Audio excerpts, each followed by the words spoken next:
نحمده ونصلي ونسلم علی رسوله الکریم اما بعد۔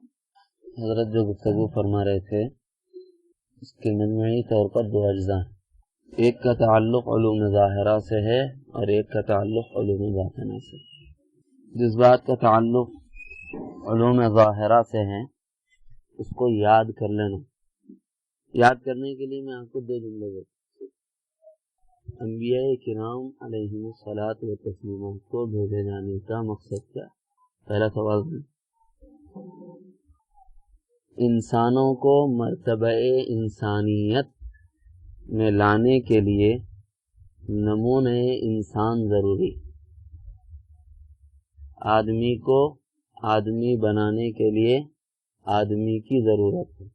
بغیر آدمی کے آدمی میں آدمیت پیدا نہیں ہوتی، بغیر انسان کے انسان میں انسانیت نہیں پیدا ہوتی۔ دو جملے یاد ہو گئے تو مقصد نبوت سمجھ میں آ گیا۔ آدمیت کس کا نام ہے؟ حضرت کے اشعار کا خلاصہ ہے کہ بندگی جس میں نہیں وہ زندگی بے بندگی شرمندگی، زندگی بابندگی تابندگی۔ زندگی اگر بندگی کے ساتھ ہے تو وہ انسان کو چمکتا ہوا تارا بنا دیتی ہے، اور اگر زندگی میں بندگی نہیں ہے تو یہ زندگی سوائے شرمندگی کے اور کچھ نہیں۔ یہ شعر ذہن میں رہا، وہ جملہ سمجھ میں آئے گا کہ آدمی کو آدمیت آدمی سکھاتا ہے، انسان میں انسانیت انسان کے ذریعے سے آتی ہے۔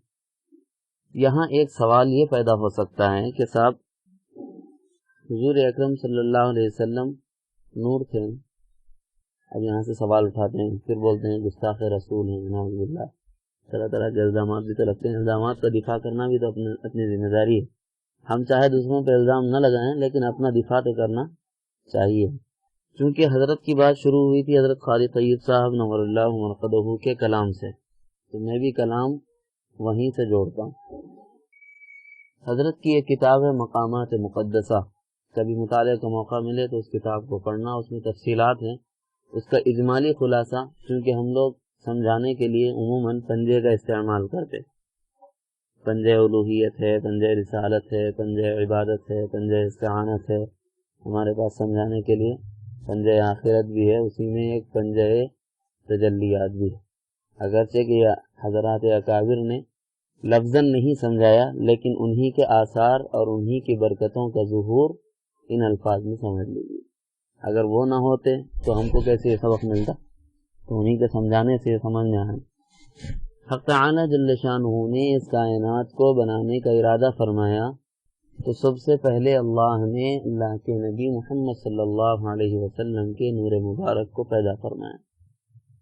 یہ وہ باب ہے جو میں نے کہا کہ علوم باطنہ سے جس کا تعلق ہے، جو حضرت حدیث کا لفظ سنا رہے تھے، اول ما خلق اللہ من نور۔ اس کے ظہور میں آنے کے، اس کائنات کے وجود میں آنا اور وجود میں آنے کے بعد ظہور میں آنا، اس کے مختلف مراحل ہیں۔ در حقیقت اس کے پیچھے اللہ عز و جل کی ذات عالی اور ان کے صفات کمال پوشیدہ ہے۔ اصل میں جملہ ہے نور محمدی، اور نور محمدی مخلوق اول، معلوم اول، لیکن اس کو عرض کریں گے بعد میں تاکہ جامعیت بھی پیدا ہو اور سمجھنے میں آسانی۔ حق تعالی نے جب ارادہ فرمایا کہ دنیا کو بنانا ہے تو وہ جب دنیا کو بنانا چاہتے ہیں تو ان کی تجلیات کار فرما ہوتی ہیں، ان کے احکامات کار فرما ہوتے ہیں۔ ان اراد اللہ شیئا ان یقول له کن فیکون، جب وہ کسی چیز کے بنانے کا ارادہ فرماتے ہیں تو کہتے ہیں ہو جا، بس وہ ہو جاتی ہے۔ ایک ہے ہو جانا اور ایک ہے ہو جانے کے بعد باقی رہ جانا، دونوں میں بڑا فرق ہوتا ہے۔ ایک ہے ہو جانا اور ایک ہے ہو جانے کے بعد باقی رہ جانا، دونوں میں فرق ہوتا ہے۔ اگر میں یہ سوال اٹھاؤں کہ صاحب اللہ ہی کی تجلی تھی، اللہ ہی نے دکھایا تھا، حضرت موسیٰ علیہ السلام کے زمانے میں کوہ طور پہ وارد ہوئی تھی، تو باقی کیوں نہیں رہی؟ سوال ہو سکتا ہے نا؟ اللہ ہی کا تو امر تھا نا بھائی، لیکن ہے اس کے پیچھے قیومیت کی شان کا پایا جانا۔ جب قیومیت کی شان نہیں ہوتی تو وہ ٹوٹ پھوٹ جاتا ہے، یا یوں سمجھیے کہ تجلی تو واپس ہو جاتی ہے لیکن جس شے مادی پہ پڑتی ہے اس کو فنا کر دیتی ہے۔ اس کی صورت اول یہ ہے کہ حق تعالی جل شانہ جب اس دنیا کو بنانا چاہتے ہیں تو یہ دنیا تھی کہاں؟ اس کا کوئی نام و نشان، یا زمین کا کوئی حصہ بنا ہوا، یا پہاڑ کا کوئی حصہ بنا ہوا، کوئی چیز بھی تو کہیں بھی نہیں تھی، یا کوئی بیج تھا ایسا جس کو ڈالتے ہی، اور ڈالیں گے بھی تو کہاں ڈالیں گے، وہ بھی تو سوال پیدا ہوتا ہے۔ حق تعالی کی ایک تجلی ہے، وہ اترتی ہے جہت فضائی پر، جہاں کچھ نہیں ہوتا وہیں اترتی ہے۔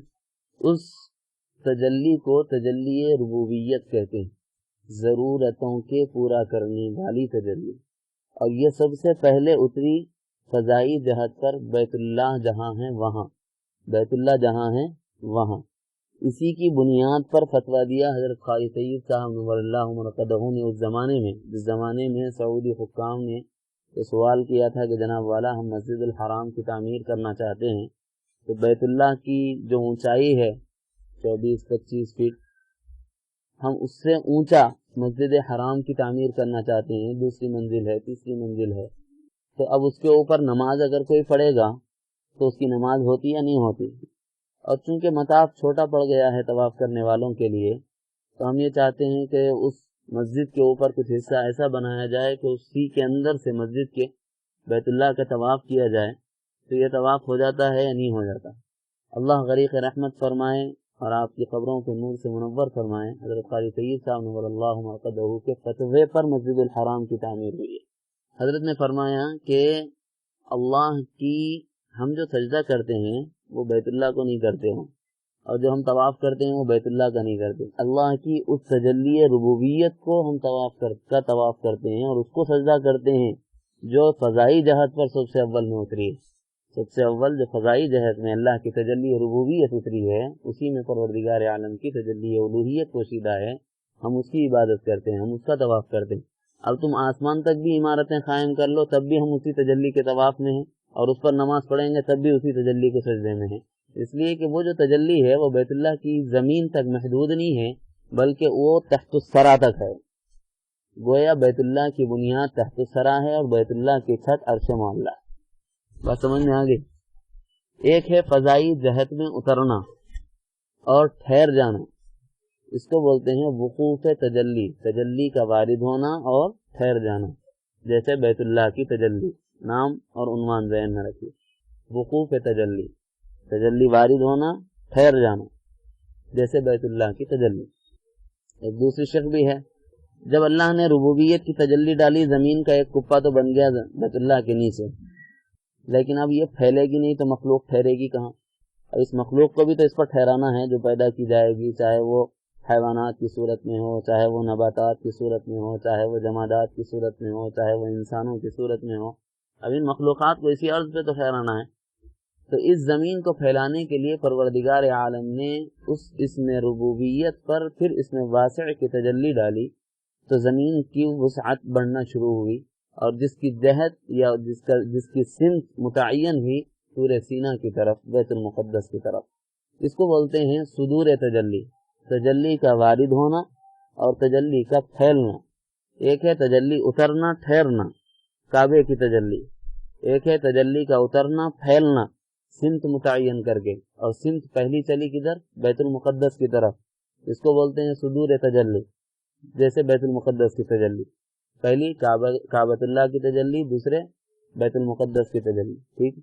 ایک تیسری صورت ہے، یہ جو دونوں تجلیات ہیں، پہلی وقوف کی ہو یا صدور کی، اس کے اندر قیام پایا جاتا ہے، اس لیے یہ باقی رہتی ہے۔ اور اس کے علاوہ یہ جو تجلی اتری ہے یہ کسی شیء مادی پر نہیں اتری ہے، شیء غیر مادی پر اتری ہے، یعنی کوئی چیز تھی ہی نہیں تب وہ چیز بنانے کا ارادہ ہے، نہ بیت اللہ تھا، بیت اللہ بنانے کا ارادہ ہوا تو فضائی جہت پر اتری، نہ ارض مقدس تھی تو ارض مقدس کے بنانے کا ارادہ ہوا تو بیت اللہ پر اتار کر اس طرف پھیلایا گیا، نہیں تھی تو وجود میں آئی نا، اور اس کو قیومیت کی شان دی پروردگار عالم نے، اس لیے وہ باقی بھی ہے۔ اب تیسری صورت یہ ہے کہ وقتی طور پر شیء مادی میں ظہور پانا، وقتی طور پر تھوڑی دیر کے لیے شیء مادی میں کسی شے کے اندر جو پہلے سے پیدا شدہ ہے اس میں نازل ہونا، اس کو ظہور تجلی بولتے ہیں۔ جیسے جب حضرت موسیٰ علیہ السلام نے اپنی بیوی سے کہا کہ میں آگ کے لیے مانوسیت پاتا ہوں یا آگ کی طلب پاتا ہوں اپنے اندرون میں یا حرارت کی طلب پاتا ہوں اور مجھ کو آگ نظر آ رہی ہے، انی آنست نارا، جیسے کہ قرآن مجید میں بتلایا پروردگار عالم نے. تو حضرت موسیٰ علیہ السلام داخل ہونے لگے تو فرمایا فقلعنا علیک، چلیے ٹھہر جائیے اب آپ. اچھا صاحب کیا کرنا؟ اپنے جوتے اتار دیجیے. کیوں اتاروں صاحب؟ انک بالوادی المقدس طویٰ، آپ جس جگہ آئے ہیں یہ مقدس وادی ہے. پھر اس کے بعد میں اللہ نے فرمایا اننی انا اللہ لا الہ الا انا. آواز کہاں سے آ رہی ہے؟ شجرہ طور سینا سے. طور سینا میں ایک درخت ہے، درخت میں آگ ہے اور اس آگ میں سے پروردگار عالم کی آواز، اور اس آواز میں الفاظ ہیں. الفاظ یہ ہیں جو قرآن میں وارد ہیں، اننی انا اللہ لا الہ الا انا فاعبدنی. اس کو ایک دوسری جگہ بھی اللہ عز و جل نے فرمایا ہے، جیسے ایک محراب ہے اور محراب کے اندر بھی ایک قندیل لگی ہوئی ہے اور اس قندیل میں روشنی ہے. اس طرح کی تعبیرات بھی دی گئی ہیں، لیکن معنوی اعتبار سے دونوں ایک دوسرے سے ہم آہنگ ہیں، ملتے جلتے ہیں اہل تصوف کے نزدیک.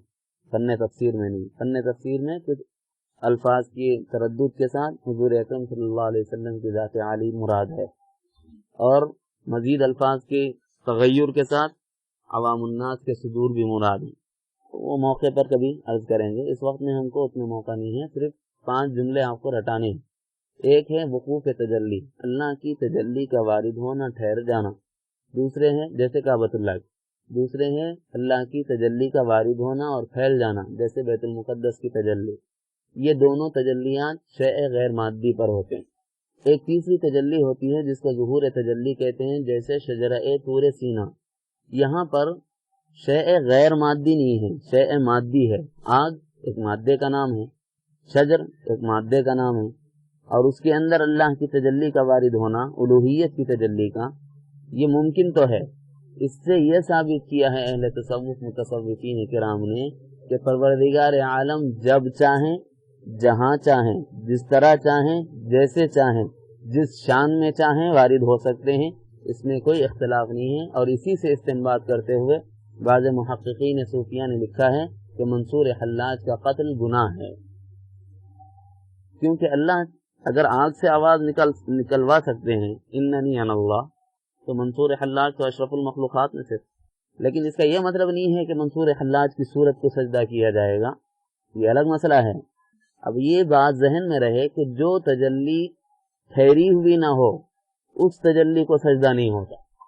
یہ جملہ یاد رکھیے، تجلی کا ظاہر ہو جانے سے تجلی پر سجدہ نہیں ہوتا. تجلی ٹھہر جائے پھر سجدہ ہوتا ہے.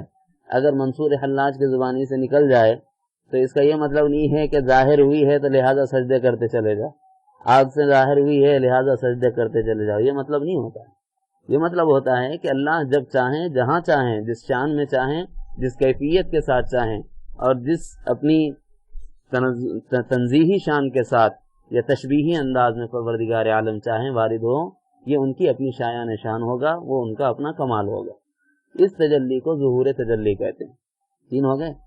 ایک اور ہے مرور تجلی. اللہ عز و جل اپنی تجلی کو اتاریں، لیکن جہاں اتارا جا رہا ہو، جہاں وارد کیا جا رہا ہو، اس جگہ میں قوت اور صلاحیت نہ ہو، تو پھر جب وہ تجلی اترتی ہے تو شے کو پھاڑ دیتی ہے. جیسے طور سینا، کوہ طور کے بارے میں آپ نے قرآن مجید میں نہیں پڑھا؟ فجعلہ دکا وخر موسیٰ صعقا. 4 ہو گئے. ایک 5ویں تجلی ہے جس کو نور تجلی کہتے ہیں، اسی کو حقیقت محمدی کہتے ہیں. چونکہ پروردگار عالم کو یہ سارا نظام کائنات باقی رکھنا تھا، تو اپنے نور مبارک سے اللہ نے ایک نور کو پیدا فرمایا. اس نور کو نور محمدی کہتے ہیں، اور اس نور کے اندر قیومیت کی شان ڈال کر پروردگار عالم نے اس کو 4 حصوں میں منقسم فرمایا.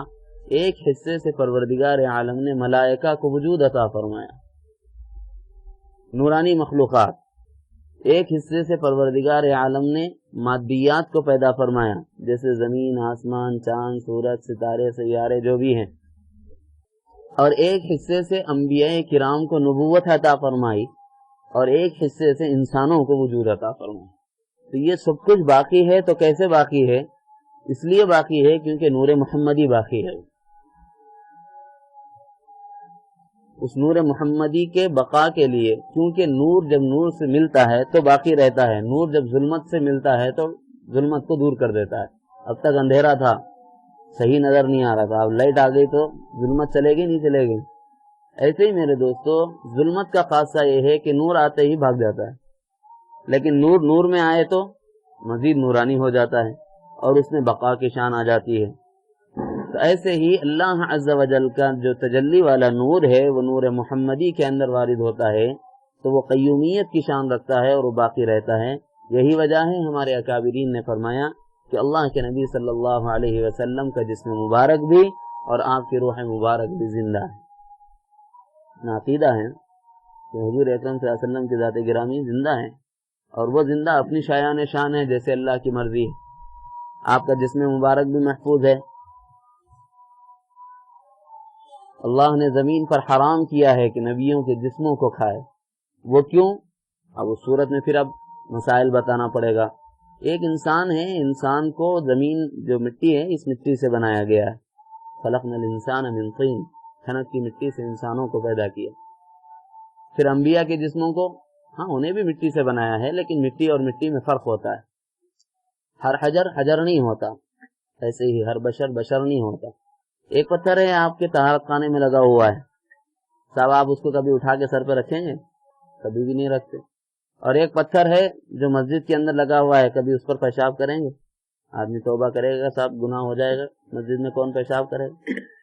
ایک پتھر اور بھی ہے جو تقدس کی نشان کے اعتبار سے دیکھا جاتا ہے یا تقدس کی نگاہ سے دیکھا جاتا ہے، بلکہ حد بتاتا ہوں، اس کو آنکھوں سے لگایا جاتا ہے، ہونٹوں سے چوما جاتا ہے، جس کو حجر اسود کہا جاتا ہے. میرے دوستو ہمارے اور آپ کی مثال ایسے ہے جیسے طہارت خانے کا پتھر ہو، پیروں میں ہی پڑا رہے گا. ایک مقدس نگاہ کے ساتھ دیکھا جاتا ہے. جیسے مسجد کا پتھر ہے، وہاں پر گند نہیں پھیلایا جاتا، وہاں ناپاکی کو نہیں ڈالا جاتا. ایسے ہی مقدس ہستیاں ہیں انبیاء کرام علیہم الصلوۃ والتسلیمات کی ذوات خصوصی ہے. اور ایک وہ بھی ہے جو ان میں سید و سردار ہے، جو آنکھوں سے لگائے جانے کے لائق اور قابل اور جو ہونٹوں سے چومے جانے کے قابل ہو. جیسے بیت اللہ کے اندر حجر اسود، ویسے جناب رسالت مآب صلی اللہ علیہ وسلم کی ذات گرامی. ہر پتھر نہیں ہوتا نا، پتھر میں مراتب ہیں. ایسے ہی انسانوں کے اندر بھی مراتب پائے جاتے ہیں. انسانوں کو تو بنایا گیا ایک عام مٹی سے، زمین کو اللہ نے پیدا فرما دیا شان ربوبیت کے ساتھ میں، لیکن انبیاء کرام علیہم الصلوۃ والتسلیمات کے اجسام مبارکہ کو بنایا جنت سے. پھر جنت بھی ایک نہیں ہے، کئی ہے، جنتیں بھی مختلف ہیں. اسی وجہ سے تو حضور نبی علیہ السلام نے ارشاد فرمایا کہ جب تم اللہ سے مانگو تو مانگو جنت الفردوس، اے اللہ ہمیں جنت الفردوس عطا فرما. کیوں صاحب ایک کوئی بھی جنت مل گئی تو نہیں چلتا کیا؟ چل تو جاتا ہے، کام تو نکل جاتا ہے. کام نکلنا الگ ہوتا ہے، مقام مقدس کا ملنا الگ ہوتا ہے. تو پتہ یہ چلا کہ جنتیں بھی دو ہیں، مختلف ہیں. اس میں ایک وہ جنت ہے جو ادنا ہے، وہ عام ایمان والوں کے لیے ہے. ایک اعلیٰ ہے جو انبیاء کرام علیہم الصلوۃ والتسلیمات کے لیے ہے. اس میں بھی ایک اعلیٰ ہے، اعلیٰ میں ایک اعلیٰ ہے، وہ جنت الفردوس. جنت کی مٹی سے انبیاء کے اجسام کو بنایا گیا اور جنت الفردوس کی مٹی سے حضور انور صلی اللہ علیہ وسلم کے مبارک جسم کو پیدا فرمایا گیا. یہی وجہ ہے کہ آپ کے جسم مبارک سے نکلنے والے پسینے سے خوشبو آتی. یہ وجہ نہیں ہے کہ ہماری طرح جسم تھا لیکن پھر بھی خوشبو آتی.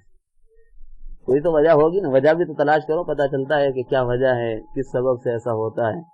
ایک چیز تو وہ ہے جو میں نے پنجے کے عنوان سے گنائی ہے، وہ یاد کر لینا ہے. وقوف تجلی، تجلی کا وارد ہونا، ٹھہر جانا. صدور تجلی، تجلی کا وارد ہونا، پھیل جانا. ظہور تجلی یہ کہیں بھی کبھی بھی ہو سکتی ہے، جیسے شجرہ طور سینا. اور ایک ہے مرور تجلی جیسے طور سینا. اور ایک ہے نور تجلی جو حقیقت محمدی. اب حضرت کا دوسرا سوال تھا، نبی کس کو کہتے ہیں؟ اس میں چار باتیں ذہن میں رکھیے. نبی کے اس کو کہتے ہیں جس میں یہ چار اوصاف پائے جائیں بالخصوص. پہلی شرط یہ ہے کہ وہ انسان. جب یہ بات کسی کو معلوم ہو جائے تو نور اور بشر کے جھگڑے دنیا میں سے مٹ جائیں گے. جو لڑائیاں چل رہے نا، انہوں بولتے بشر ہے، قل انما انا بشر مثلکم، قرآن مجید میں وارد ہوا ہے. اب اس کا انکار کیسے کیا جا سکتا ہے؟ ایک طرف سے فرمایا جا رہا ہے کہ آپ نور ہیں، تو پھر اس سے انکار کیسے ہو سکتا ہے؟ میرے دوستو جب علم صحیح ہوتا ہے تو یہ اختلافات پیدا نہیں ہوتے. جب علم نہیں ہوتا ہے تو جہالت کی وجہ سے شرارت ہوتی ہے. جہاں جہالت ہوتی ہے وہاں شرارت ہوتی ہے, جہاں شرارت ہوتی ہے وہاں فساد ہوتا ہے. اگر علم ہوگا آپ کا نور مبارک, اور اسی کی وجہ سے اسی کی قیومیت کی شان کی بنا پر اللہ عز و جل کائنات کا نظام چلا رہے ہیں. ایک چیز تو میں نے جو بتلا دی. دوسری صورت علوم ظاہرہ کے پہلوؤں کے عنوان سے جو بات سامنے آ رہی, نبی کس کو کہتے ہیں؟ پہلی شرط ہی یہ ہے کہ انسان. کیوں؟ میں نے تمہید میں ایک جملہ آپ کو یاد دلایا تھا, آدمی کو آدمیت آدمی سے ملتی, انسان کو انسانیت انسان سے ملتی. اب میرا سوال یہ ہے کہ اگر سورج آ جائے, کیا کوئی آدمی سورج کے قریب ہونا چاہے گا؟ کوئی آدمی جائے گا سورج سے تھوڑی سی روشنی توڑ کے لا لوں میرے گھر میں, اچھا چمکتا رہے, رات بھی دن نظر آئے؟ ایسا ہو سکتا ہے؟ سورج سے فائدہ اختیاریہ نہیں ہے, غیر اختیاریہ ہے. تو میرے دوستو کہ کس سے بنایا گیا؟ میں نے پہلے عرض کیا, حضور اکرم صلی اللہ علیہ وسلم کے نور مبارک کا 4 حصوں میں سے ایک حصہ ہے کہ نہیں ہے؟ زمین و آسمان بنائے گئے, چاند و سورج بنائے گئے, ستارے اور سیارے بنائے گئے. کس سے بنائے گئے؟ نور محمدی کے ایک حصے سے.